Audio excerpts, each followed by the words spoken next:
Right. Thank you all for joining us. I am Natalie Friedel. I'm the Executive Director of the Cleveland Kids Book Bank. Welcome to Changing the Narrative, our Tuesday Lunch and Learn. We are doing these in celebration of our 10th birthday, that is this month, actually, this year.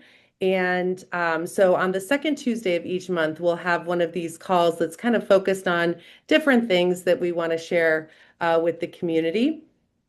And we also have books and brunch on the last Thursday of each month.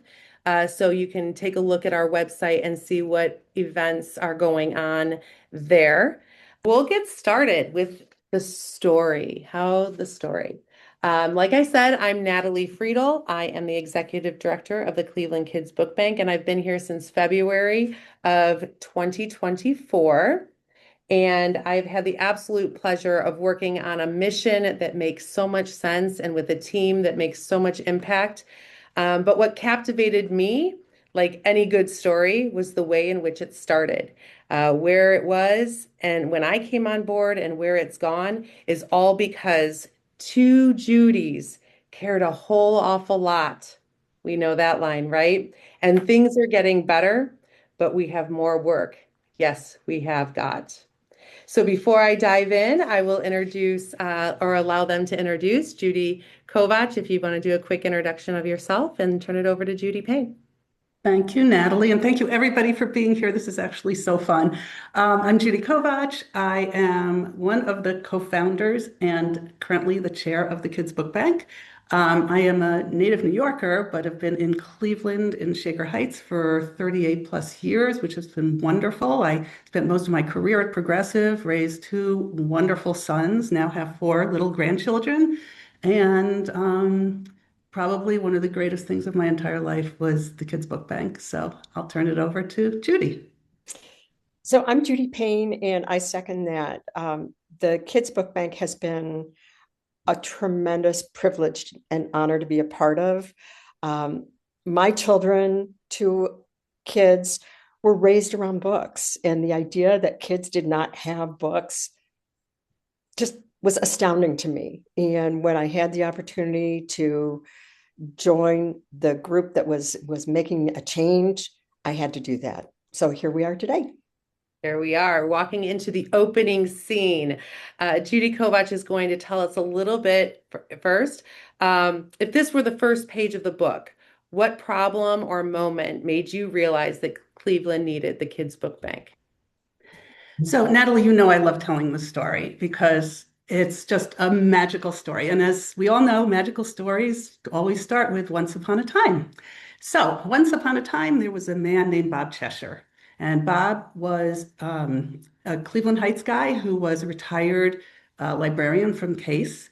And Bob knew the importance of kids having books in the home.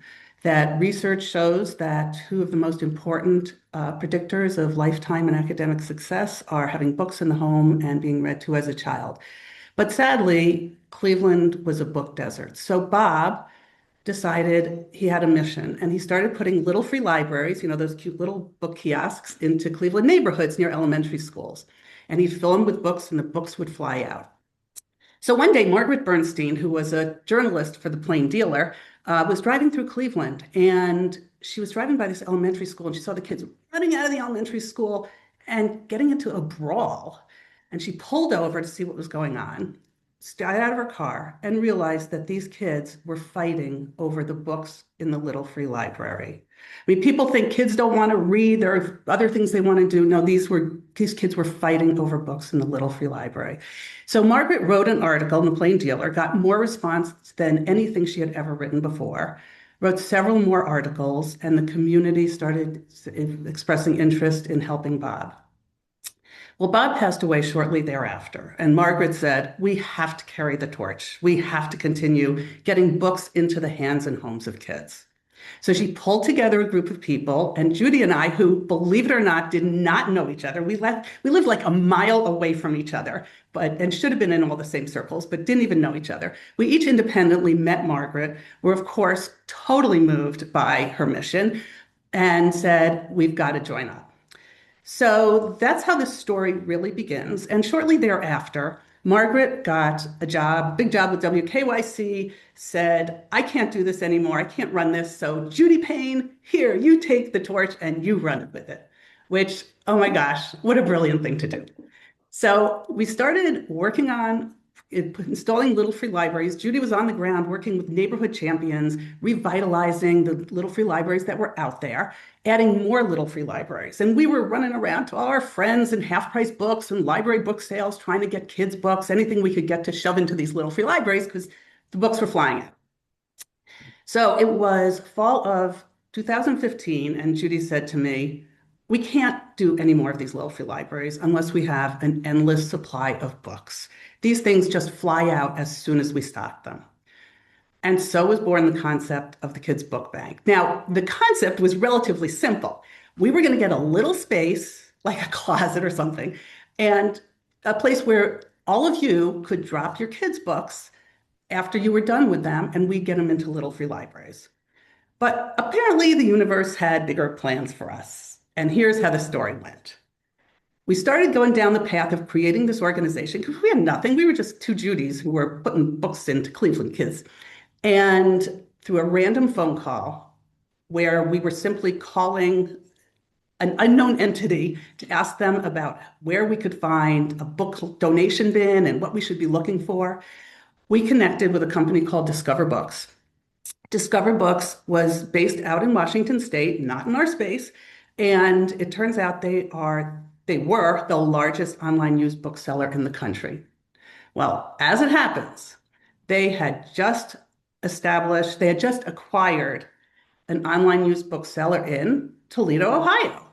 And they said to us, if you guys will need kids' books, we'll give you kids' books.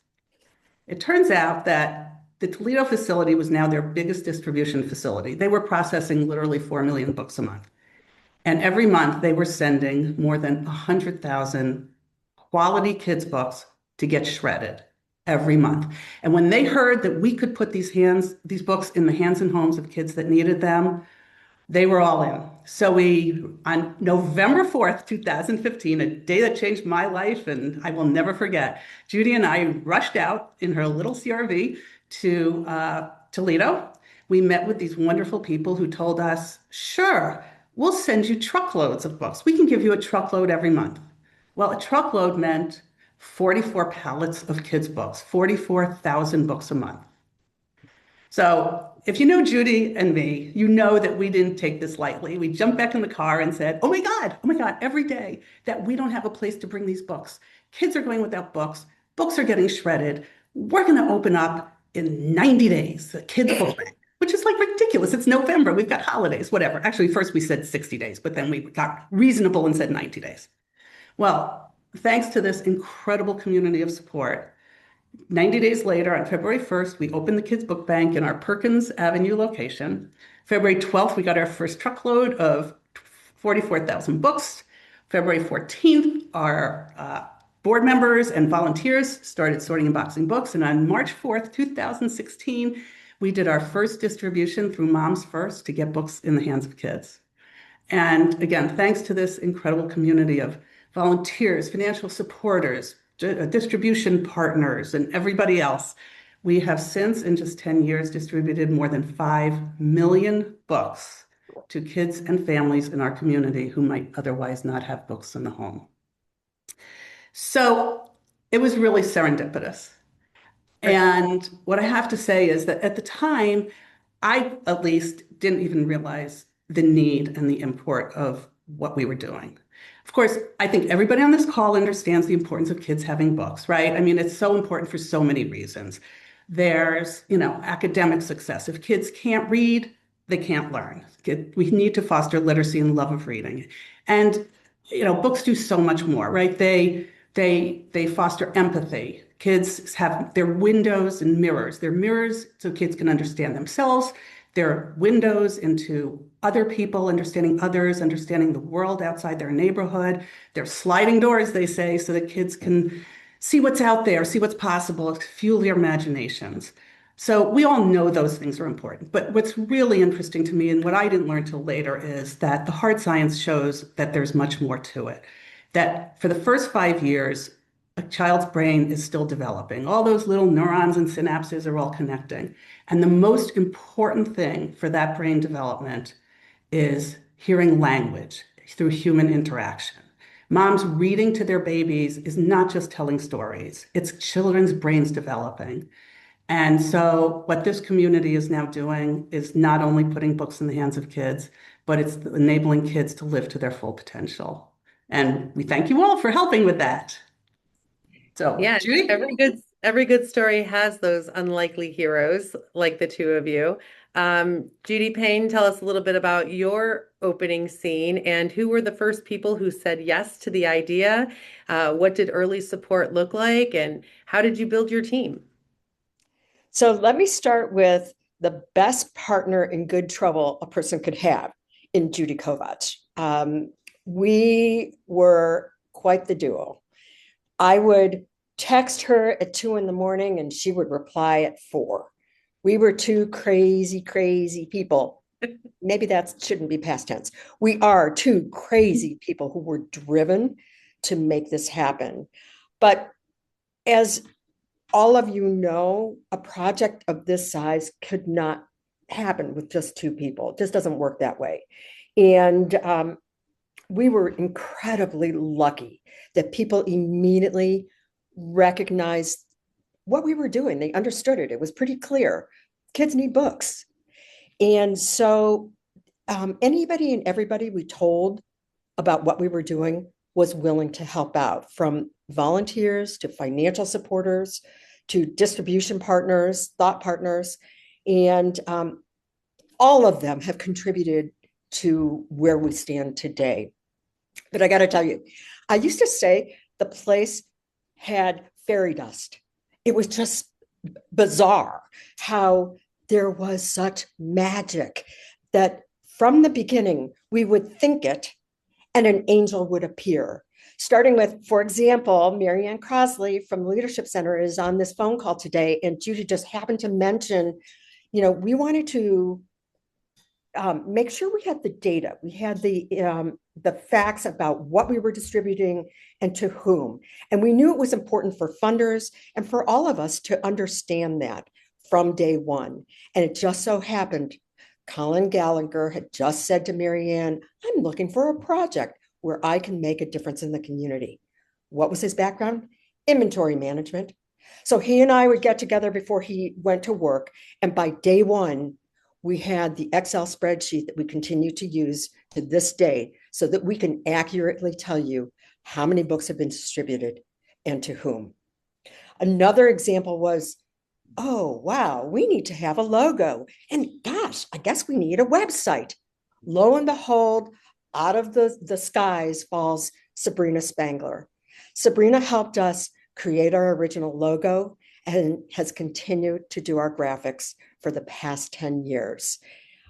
Kristen Sada, who knew when she walked through the door that we would hoodwink her into starting to do fundraising events for us, which has been critical to the livelihood of this organization. The number of characters is limitless.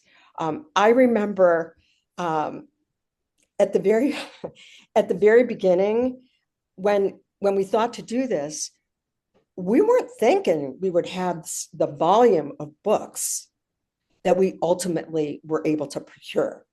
So it became obvious to me pretty quickly, in order to channel that many books out into the community, we would need distribution partners in every facet of what was happening in Cleveland, from schools to after school programs to social service agencies, churches, food pantries.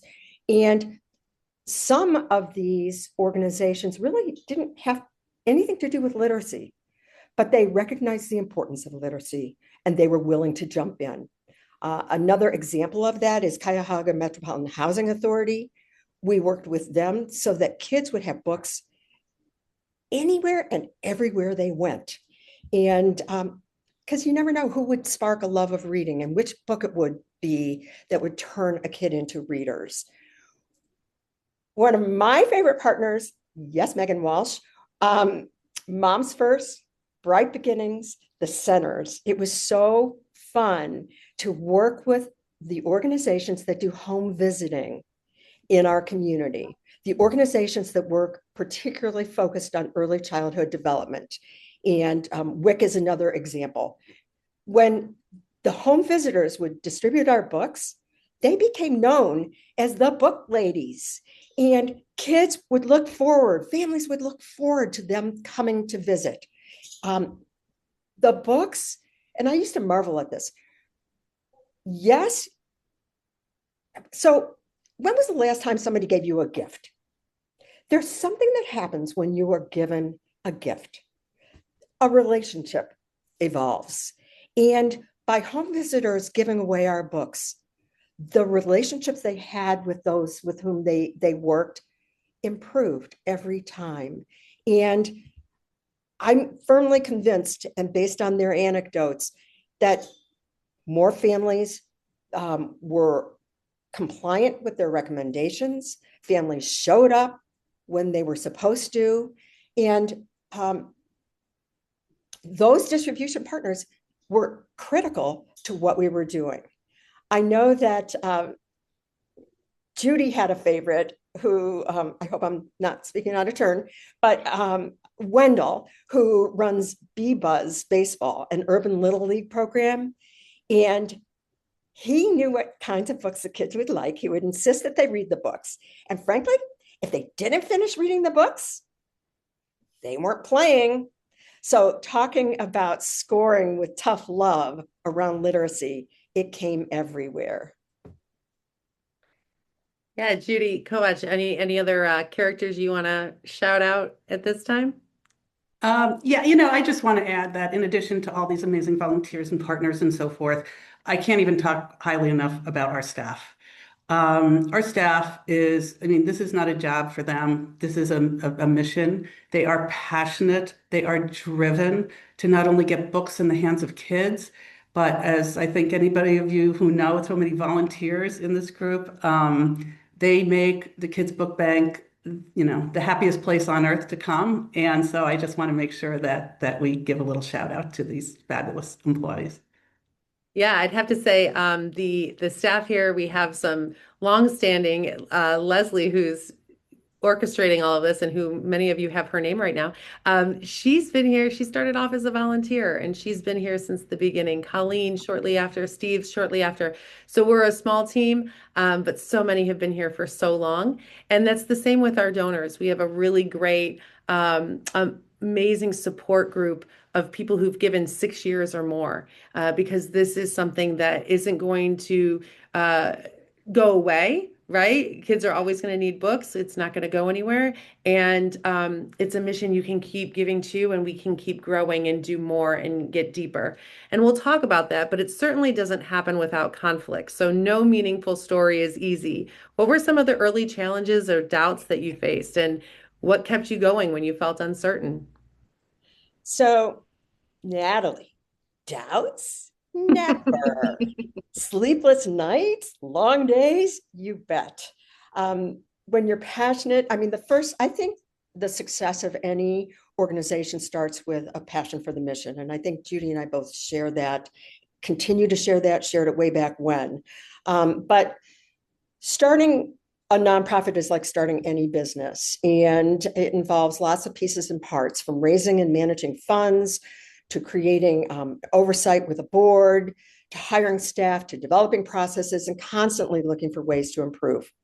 And one of the challenges that I recognized very early on was an interesting balance between having enough books, having enough partners to distribute the books, and having enough volunteers to sort and process those books.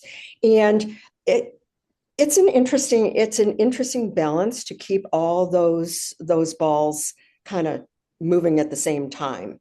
A funny story that I tell, and we don't have a lot of time here, but I will share. When we first were recruiting volunteers, and I put a post out on Facebook to librarians, well, they showed up to sort books the first day. And I had this aha moment after they signed in on their little piece of paper. Oh my God, how am I going to get them to come back?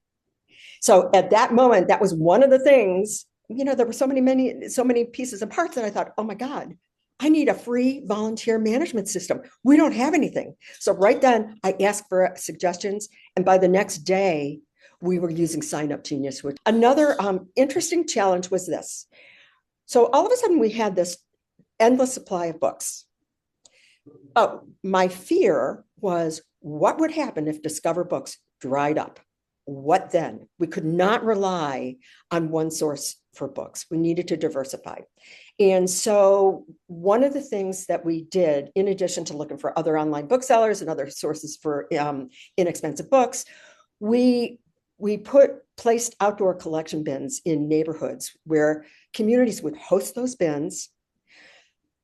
Many of you would donate the books, and then those hosts would bring the books to us. This was at a time where we couldn't afford to have a truck and didn't have a truck, much less two. And that's when the community stepped up and brought us those books. And I'm really excited to say, or actually I'm a little sad to say, eventually Discover dried up, but preemptively we were prepared to carry on without them. And I do believe around 7% of the books, correct me if I'm wrong, now comes from the community. When we were first open, I remember when volunteers were sorting books, I would dive into what we call book heaven, those books that were not usable, and try and retrieve books because there was such a scarcity mindset about books. But over time, based on feedback and capacity, the standards were raised, and we improved the quality of the books that we were giving away. Yeah, the quality of the books is something that is really impressive. And that's something that so many of you as volunteers ensure that we have. Those books are looked at 3 times before they go out, because ultimately, if you're receiving a gift, you want it to look new. You want it to be something of value. And it says a lot for the board here and for the staff and for all of our volunteers to care so much about that. And in terms of challenges, let's just not forget a little thing called COVID, Oh yeah, tell us which about I how think you. Judy's Well, just erasing it from her and brain. But well, and the other thing that I want to mention before you talk about COVID is, when you start with a shoestring budget, you start with staff wearing many, many hats. And I think one of the challenges is to know when to hire and what roles those folks would play, and when to hire more staff. So that was an interesting challenge. And then there was COVID, Jude. well, I mean, COVID, oh my gosh, COVID. So, all of a sudden one day we just had to shut down. And this was when our kids needed books most. And I mean, it was, suddenly we couldn't have volunteers come in. And suddenly, I mean, I remember Judy and I saying, would it be irresponsible to put books in little free libraries? Because at that time, people were saying, oh, it's from touching things. And would we be spreading COVID by putting books in little free And do libraries? we need to spray them? What do And we oh my need to gosh. do? But, our staff, our volunteers came through. And 6 weeks after the close down, our staff reopened with a facility where people were 6 feet apart, wearing masks and processing books. And oh my gosh, our volunteers, if you remember, like in the Muni lot, there were cars, 3,000 cars in a lines waiting to get food. Our volunteers were walking from car to car, handing out books to these people who were sitting in their cars with their kids and giving them books age level appropriate so they could read with their kids. We had other volunteers who were dropping off cases of books at hundreds of preschools that were open for special workers. We had them going to learning centers that were operating. So when kids needed these books most, our staff and our volunteers got them there, and that was amazing. So. How do we know we're having impact? So Judy Payne, you've been kind of along, and then we reeled you back in. So the impact, looking back, how have we evolved in your mind and from what you first imagined, and what are you most proud of? So I have to say, one of the things that I'm most proud of is, well, there are a number of things, but one is that the staff and volunteers that started from the beginning are still on board. And I feel very privileged to have worked with all of them and am very proud that they continue. I'm excited that the organization that we was just a dream at one point is going to endure and will live way beyond us. I wish there wouldn't be a need, but sadly, I think the need remains, and the community will continue to do what's necessary to keep the Kids Book Bank successful. And that for me is I'm very grateful for that, and I'm very proud of that. Um, there are so many stories. I don't know if you want me to launch into them now, but there's What's your favorite impact story? oh, Natalie, one impact story? That's not fair. There's Um, so here's a sweet one.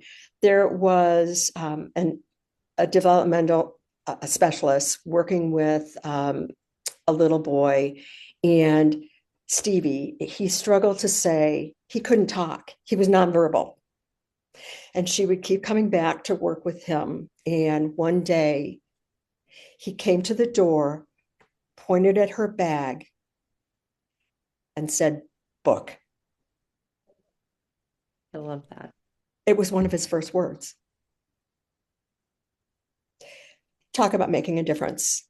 And that's one of many, many, many stories. We don't have enough time. Yeah. Judy Kovach, you have a few impact stories that I've heard you share. Is there one that jumps out at you now? Oh, just a few. Yeah, I can still remember, as Judy mentioned, our wonderful home visiting partners, early childhood, of course, was our first priority. And our wonderful home visiting partners, Moms First, the centers, Bright Beginnings, having their outreach workers go into the homes and work with new parents. It was a game changer. Andrea Luca, oh my gosh, from the centers, she would go in and not only bring books, she's explaining to mom the importance of reading. She is role modeling to moms how to hold their babies. And I will never forget the tears in my eyes when she told us the story about little 2-year-old Jaden. And Jaden loved trucks. So Andrea, of course, brought him Little Blue Truck. And he carried it with him everywhere and he made mom read it over and over and over again. And fast forward when mom came home from the hospital with Jaden's little new baby brother, the first thing he did was run over with his little blue truck and start reading the story to his little brother. I mean, that is creating a culture of reading in the home. I've still got goosebumps, but it's stories like that. It's the story of the the outreach worker who was sitting on the floor working with the child, and she looked up. She had brought the parents, she had brought the dad who had always, been a little skeptical of this person coming into the house, and she brought him a book called Dad and Me. And this outreach worker looked up from where she was sitting with the kids and realized that mom and dad were sitting on the couch, and mom was helping dad practice reading this book so that he could read with his child. That's creating a culture of reading, and that's making a difference. And I just, again, thank you all who are on this call for helping make that happen in Cleveland. Yeah, it sounds like that is kind of the next chapter, right? More of that impact. We are celebrating 10 years and now we're in a new home. So what would you like the next chapter to look like, Judy's? If you could paint that story for us, what does it look like in Cleveland? What does it look like for the book bank and for everyone on the call? Go ahead, Jude. So, you know what? It ain't broke. So, keep doing more of what we're doing, I think, and bring in more and more people to be part of the story, which I think, Natalie, you are so, so good at. Um, I I would love for us to get to the point where we could go out of business, where every child would be a reader, where every family would be able to boast that they have home libraries. And until then, it's going to take all of us together to continue building on the work that's been done before. And can I throw in our sweet end? We want this, okay. For those of you who know me, I'm a crier. What I want is that the kids who are reading our books now will be the people who are writing the story later. I love that. Judy, you want to add anything? No, I can't even add to that. I'm not going to try. You're not going to try, right? So we talked a little bit about in-home libraries, coordinated and impactful literacy efforts here in Cleveland, ultimately improved the social determinants of health, right? We know literacy affects all the other areas, and if we can get to our children at that young age, but not forget that our middle schoolers and our high schoolers need access to books as well. People will ask me, well, what about technology and kids don't read anymore? I can tell you when we have high school students coming in here and volunteering and they're looking through those books and they go, oh, I remember this one and I remember that one. This is a nostalgic experience, and reading it becomes a part of what makes you, right? So we all know that. And our story really is to be continued with your help. And so there are ways to get involved. You can go on our website. I encourage everyone to download the amazing birthday card that we have, a birthday card challenge. It has a bunch of activities that you can complete throughout the year. Joining this call, you already have a box checked off. You've connected with us. Schedule a volunteer shift, run a book drive, donate time, treasure, talents. As you know, once you're in, we keep you here. We keep you here for sure. And before we get to the questions, I just want to say thank you again for helping us change the narrative. And I hope you'll keep coming back and inviting more people to both this call and our in-person events. And feel free to reach out anytime. It doesn't have to be just those times.